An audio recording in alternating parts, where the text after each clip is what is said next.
Bulletin की शुरुआत बड़ी खबर के साथ करेंगे। समस्तीपुर के रोसड़ा से बड़ी खबर मिल रही है, जहां निगरानी विभाग ने बड़ी कार्रवाई करते हुए डीसीएलआर यानी डिप्टी कलेक्टर लैंड रिफॉर्म्स कंचन कुमारी झा को कथित तौर पर 2 लाख रुपए की रिश्वत लेते गिरफ्तार किया है।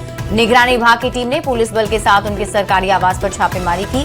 कार्रवाई के दौरान आवास से करीब 13 लाख रुपए से अधिक नकद बरामद होने की बात सामने आई। कल सुबह 9 बजे से शुरू हुई कार्रवाई करीब 14 घंटे तक चली और रात 11 बजे खत्म हुई है। निगरानी के दस्तावेज के मुताबिक तलाशी के दौरान सरकारी आवास से 13,82,000 रुपए अतिरिक्त नकद बरामद किए गए और इसके अलावा शिकायत में करीब 37,000 रुपए कीमत की वॉशिंग मशीन की मांग का भी उल्लेख है। फिलहाल डीसीएलआर कंचन कुमारी झा और सरकारी आवास पर काम करने वाले प्राइवेट नौकर सुमित कुमार गिरफ्तार किए गए। मामले में आगे की कानूनी कार्रवाई जारी है।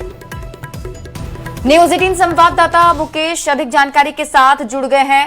मुकेश, और क्या जानकारी मिल रही है? क्या कुछ बरामदगी अब तक और आगे क्या कार्रवाई होगी? जी, इस मामले में रात 11 बजे कार्रवाई निगरानी के द्वारा खत्म हुई और फाइनली जो डीसीएलआर कंचन कुमारी झा थे और उनके जो प्राइवेट नौकर थे जो दलाल का काम भी करते थे, उन दोनों को गिरफ्तार कर अपने साथ ले गई और उसे आज मुजफ्फरपुर के निगरानी कोर्ट में पेश किया जाएगा।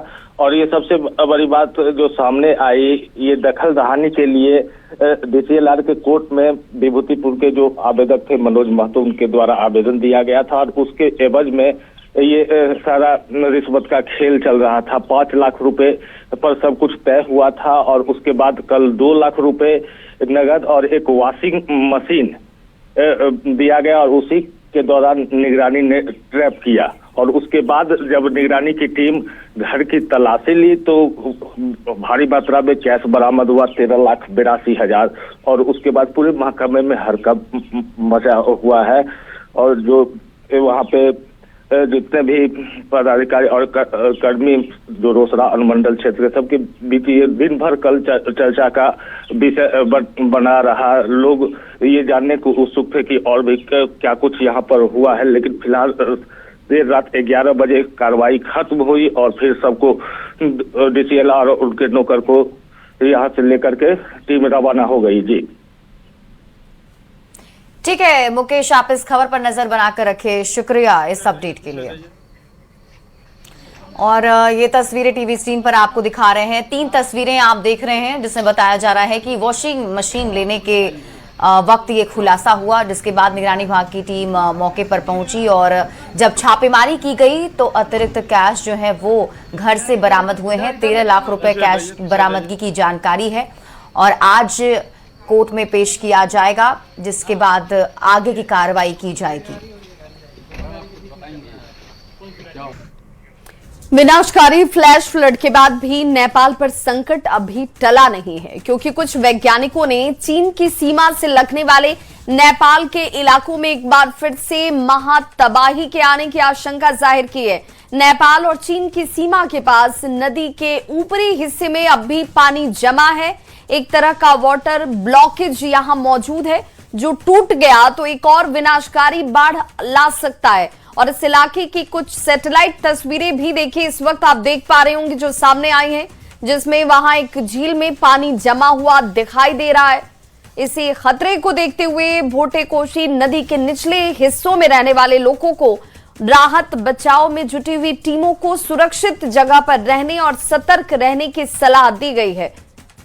तो अभी नेपाल और चीन की सीमा पर जो सैटेलाइट इमेज आप इस वक्त देख पा रहे हैं, ये एक झील जो है वो बनी हुई नजर आती है और जो फ्लैश फ्लड नेपाल में इस वक्त महातबाही लेकर आया, वैसी ही परिस्थिति कभी भी बन सकती है। इस वजह से एहतियात बढ़ते जा रहे हैं। कहा जा रहा है कि जो रेस्क्यू टीम मौजूद है नीचे भोटेकोशी में, उन्हें भी सतर्क रहने को कहा गया है और लोगों को भी, क्योंकि ये एक बार फिर से संभवतः ये जो पानी जमा हुआ है, अगर वो फिर से बांध जो बना हुआ है वो टूटा और उसके बाद वो नीचे की तरफ बढ़ा तो एक बार फिर तबाही मचा सकता है। तो नेपाल से लगातार महातबाही की खौफनाक तस्वीरें आ रही हैं। नुआकोट जिले के त्रिशूली इलाके में ड्रोन कैमरे से ली गई तस्वीरों में नदी किनारे बाढ़ की भयावहता साफ दिखाई दे रही है। नदी के आसपास का पूरा इलाका मलबे और कीचड़ से पटा हुआ है। कई इमारतें पूरी तरह क्षतिग्रस्त दिखाई दे रही हैं। नदी के किनारे जमी कीचड़ की मोटी परत को हटाने के लिए मशीनें लगाई गई हैं। नेपाल में महा तबाही की ये खौफनाक तस्वीरें हैं। तो नेपाल में भीषण तबाही के बाद भी बिहार में आफत का खतरा टल गया। गंडक नदी का पानी सामान्य स्तर पर है। सीएम सम्राट चौधरी ने खुद गंडक बैराज का जायजा लेने के बाद कहा कि कहीं कोई दिक्कत नहीं। तो जल संसाधन मंत्री विजय चौधरी ने भी कहा कि चिंता की कोई बात नहीं है, लोग घबराएं नहीं।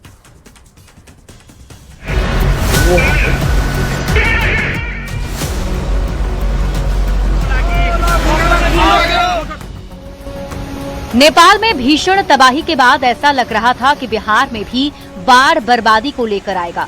बिहार में बाढ़ को लेकर हाई अलर्ट जारी था।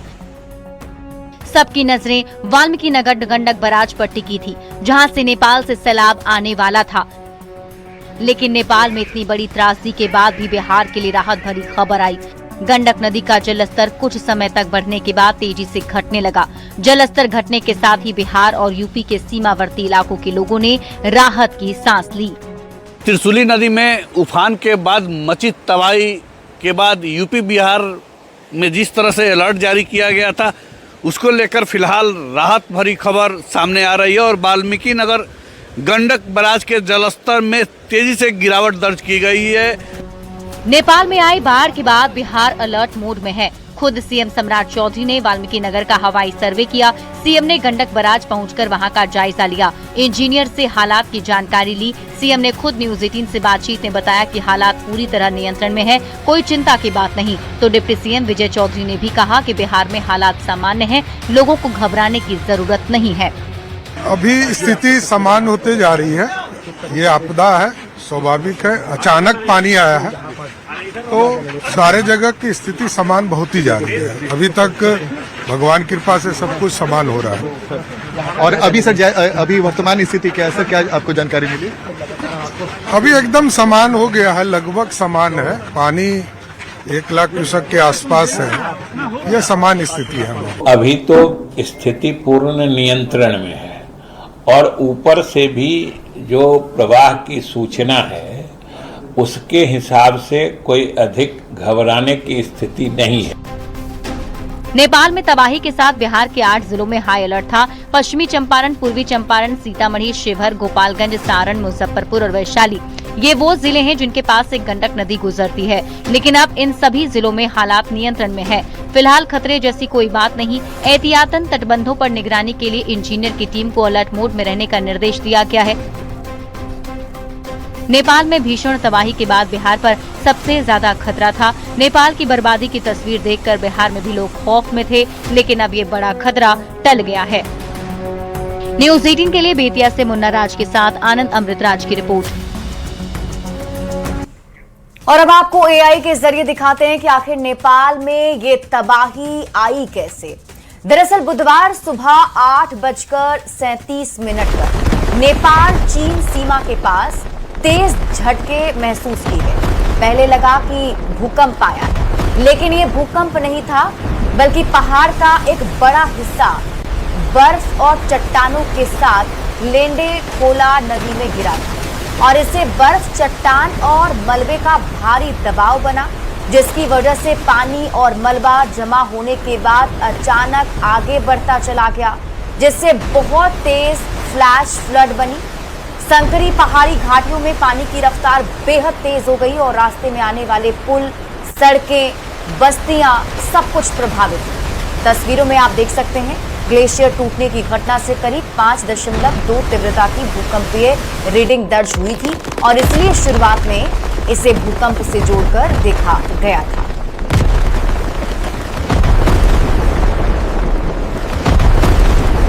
तो ये एआई के जरिए तस्वीरें बनी हुई हैं, जिसके जरिए हम आपको समझा रहे हैं किस तरीके से नेपाल में ये स्थिति बनी, क्योंकि सबके मन में सवाल यही था कि नेपाल में ना तो बारिश हो रही थी, फिर अचानक से ये तबाही आई कैसे। बिल्कुल, और ये एआई जनरेटेड वीडियो आप इस वक्त देख रहे हैं कि उस वक्त हुआ क्या।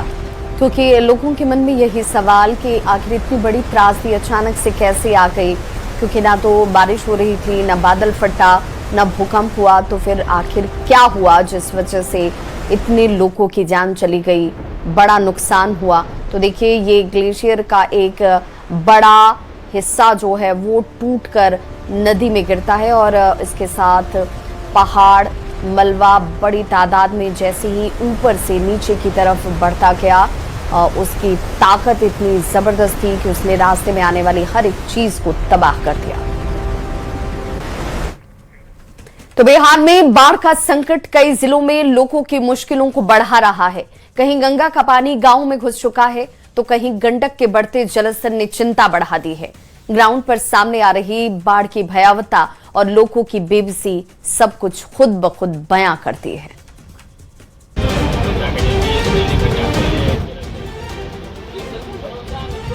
बाढ़, जिसे सुनकर हर किसी के मन में एक ही सवाल उठता है कि आखिर क्या ये कभी खत्म होगी।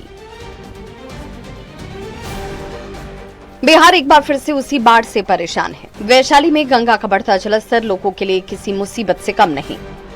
देसरी प्रखंड का गनियारी गांव चारों तरफ बाढ़ के पानी से घिरा हुआ है। घर डूबे हुए हैं, रास्ते पानी में समाये हैं। लोग अपना घर बार छोड़कर ऊंचे ठिकानों की ओर पलायन करने को मजबूर हैं।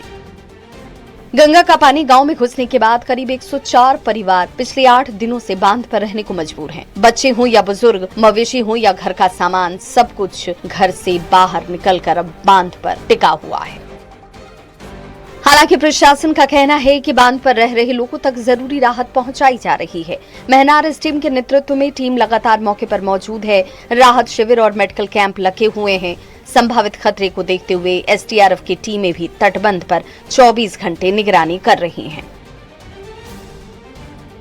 गोपालगंज की तस्वीर भी कमोबेश एक जैसी ही है। गंडक नदी का जलस्तर फिलहाल तो सामान्य है, लेकिन पानी घटने के बाद कटाव का खतरा लोगों को सता रहा है। तटबंध की सुरक्षा को लेकर प्रशासन अलर्ट मोड पर है। इंजीनियरों की टीम को लगातार निगरानी के निर्देश दिए गए हैं ताकि पानी घटने के बाद कोई नया संकट न खड़ा हो जाए। पूरा अलर्ट मोड में बिहार सरकार है। पूरा जल संसाधन विभाग और आपदा विभाग अलर्ट मोड में है और जैसी तैयारी है, भगवान न करे कोई बात हो, लेकिन अगर कोई क्राइसिस आता है तो बिहार सरकार पूरी तरह से तैयार है इस क्राइसिस से निपटने। वहीं भागलपुर के सुल्तानगंज में भी गंगा का जलस्तर तेजी से बढ़ रहा है। अजगैबीनाथ से लेकर नमामि गंगे घाट तक चारों तरफ पानी ही पानी है। घाट पर बना पंडाल और मुख्य कार्यक्रम स्थल पानी में डूब चुके हैं। निचले इलाके में बाढ़ का पानी प्रवेश कर गया है। नाथनगर प्रखंड के दिलदारपुर गांव में गंगा के जलस्तर बढ़ने के बाद बाढ़ का पानी अब गाँव में प्रवेश कर गया। गाँव की गलियां हो या फिर घर के आंगन, सभी जगह 2 फीट तक पानी बह रहा है। तस्वीर अलग अलग जिलों की भले है, लेकिन दर्द इन सभी का एक जैसा है। किसी का घर पानी में डूबा है, किसी की फसल बर्बाद हुई है, किसी ने अपने बच्चों और मवेशियों के साथ बांध पर शरण ले रखी है। सरकार और प्रशासन अपनी तरफ से पूरी तैयारी का दावा कर रहे हैं, लेकिन इस मुश्किल वक्त में जरूरत है बाढ़ पीड़ितों तक मदद की हर संभव कोशिश पहुँचाने की, क्योंकि बाढ़ का पानी एक दिन उतर जाएगा, लेकिन जिनकी जिंदगी उजड़ गई उन्हें फिर से खड़ा होने में वक्त लगेगा। मुश्किल की इस घड़ी में बाढ़ पीड़ितों के साथ खड़ा होना ही सबसे बड़ी इंसानियत है, क्योंकि बाढ़ सिर्फ सरकार की चुनौती नहीं, ये इंसानियत की भी परीक्षा है। Bureau report, news 18।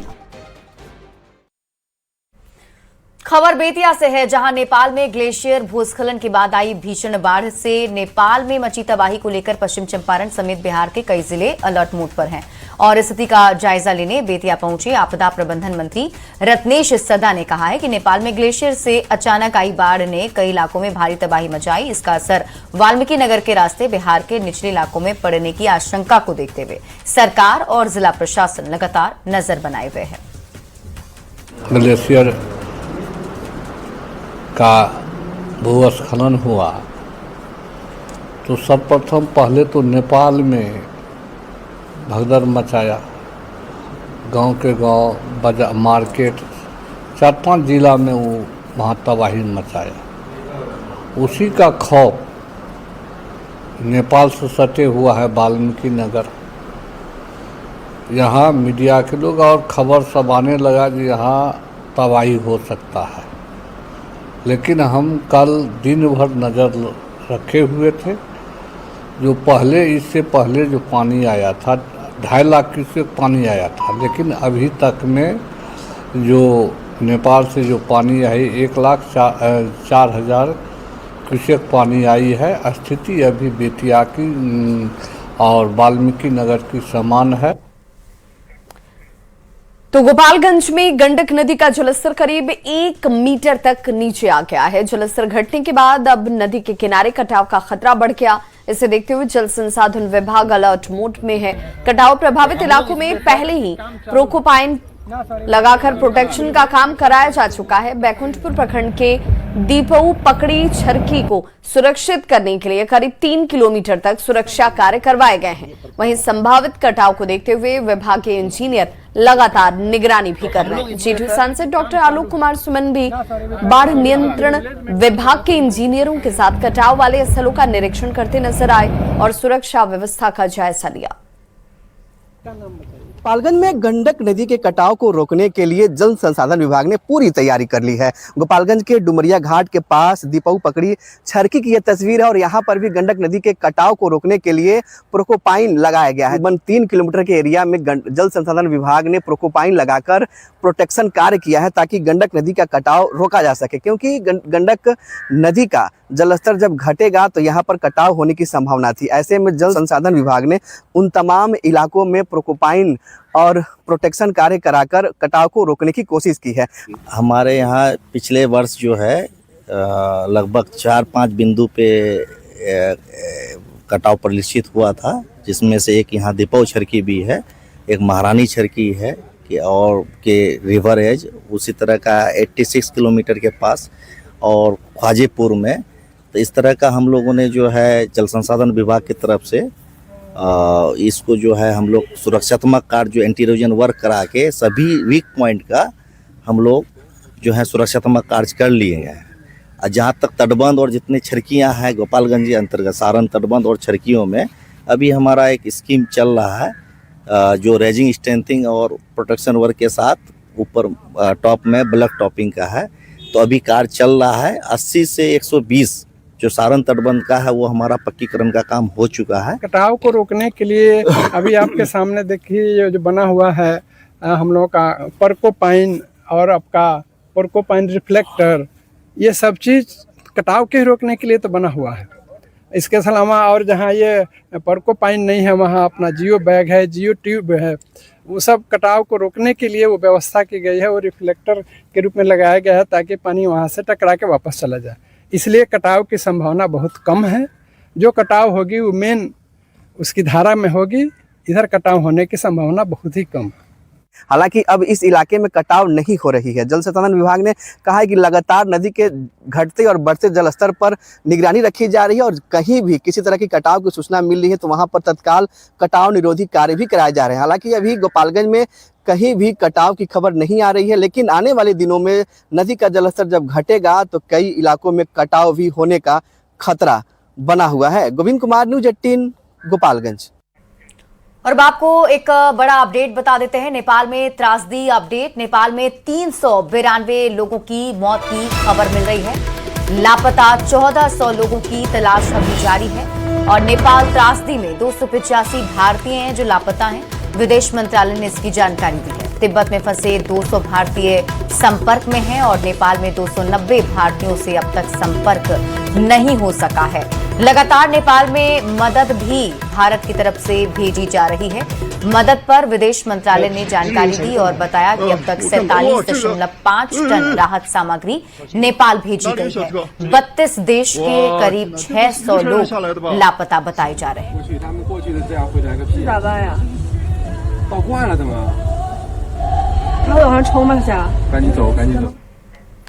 और बगहा से हैरान करने वाली तस्वीरें सामने आई, जहां वाल्मीकि नगर में गंडक नदी के किनारे करीब 1 क्विंटल वजन की विशालकाय मछली मिलने से लोगों में कौतूहल मच गया। बताया जा रहा है कि नेपाल की त्रिशूली नदी में आई तबाही और भारी बारिश के बाद तेज बहाव के साथ बड़ी संख्या में जलीय जीव जंतु वाल्मीकि नगर पहुंचे और इसी दौरान नदी के किनारे इतनी बड़ी मछली मिलने की खबर तेजी से फैली और उसे देखने के लिए लोगों की भीड़ इकट्ठा हो गई।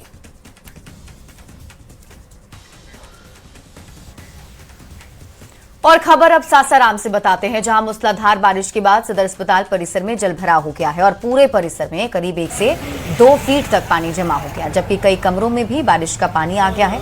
अस्पताल आने वाले मरीज और उनके परिजन इसी पानी के बीच से गुजरने को मजबूर हैं। पानी भरने से डॉक्टर और स्वास्थ्य कर्मियों को भी काफी परेशानी का सामना करना पड़ रहा है। अस्पताल परिसर का पूरा नजारा किसी झील जैसा दिखाई दे रहा है। अस्पताल प्रबंधक अजय गुप्ता ने बताया कि फिलहाल परिसर में सड़क निर्माण का काम चल रहा है, जिसकी वजह से पानी की निकासी प्रभावित हुई है।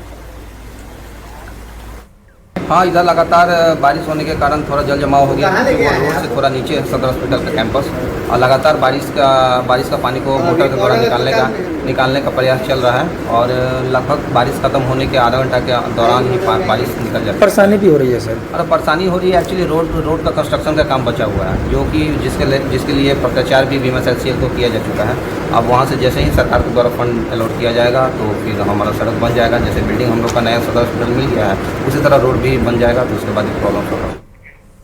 तो नेपाल में तबाही के बाद बिहार के कई जिलों को अलर्ट मोड पर रखा गया है। हालांकि पहले से हालात में सुधार है, अभी पैनिक जैसी कोई स्थिति नहीं बनी हुई, लेकिन नेपाल में फ्लैश फ्लड के बाद कोसी और गंगा से घिरे कटिहार के कुर्सेला प्रखंड के खेरिया गांव के लोग आज भी गंगा और कोसी नदी के तट पर बने मचान पर रत जग्गा कर रहे हैं। ग्रामीणों की माने तो उन लोगों का घर गंगा नदी से महज 10 मीटर की दूरी पर है और ऐसे में लोग पूरी तरह भयभीत हैं। इसीलिए दिन की बात तो छोड़ दें, रात में भी टीम बनाकर गंगा और कोसी के जलस्तर पर ध्यान रखने के लिए नदी के तट पर रत जग्गा कर रहे हैं। का जो नेपाल होते हुए पानी कोसी और गंडक के माध्यम से आना है, कोसी और गंगा का संगम स्थल है। इसमें जो थोड़ा सा आगे में गंडक भी मिला हुआ है, जो वहां से खौफनाक मंजर हम लोग देख रहे हैं मोबाइल के माध्यम से, टीवी के माध्यम से, इसी के चलते हम लोग गंगा कोसी के मात्र 10 मीटर की दूरी पर अवस्थित हैं, जो कि आपके चैनल दिखा रहे हैं। हम ग्रामीण लोग जो हैं रात भर जगे रहते हैं कि जो अचानक जो तबाही देखे हैं वहां पे, उसी का डर लगवा, इसलिए कि मचान पर रात भर समूचा गांव परिवार हम लोग जगते रहते हैं। इसलिए कर रहे हैं कि जैसे कि नेपाल वाला खबर हम लोग देखें टीवी के माध्यम से या जैसे भी सोशल मीडिया के द्वारा खबर देख करके बहुत जो है कि गांव में सनसनी का माहौल बन गया है। ये जो है कि सटा हुआ है कटिहार, पूर्णिया, नगुचिया, और इस सब जगह जो देखें तो मान लें कि सोशल मीडिया से भी अच्छा अलर्ट कर रहा है हर जगह कि जो भी कोसी किनारे हैं या गंगा किनारे हैं वो अपना उच्च स्थल पकड़ ले।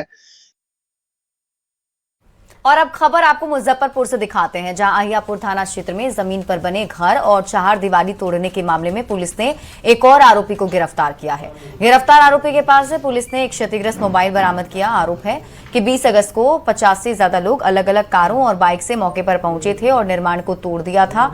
इस दौरान मारपीट का भी आरोप है। मामले में बेलसंड के विधायक अमित राणू का नाम भी सामने आया और उनके खिलाफ केस दर्ज हुआ।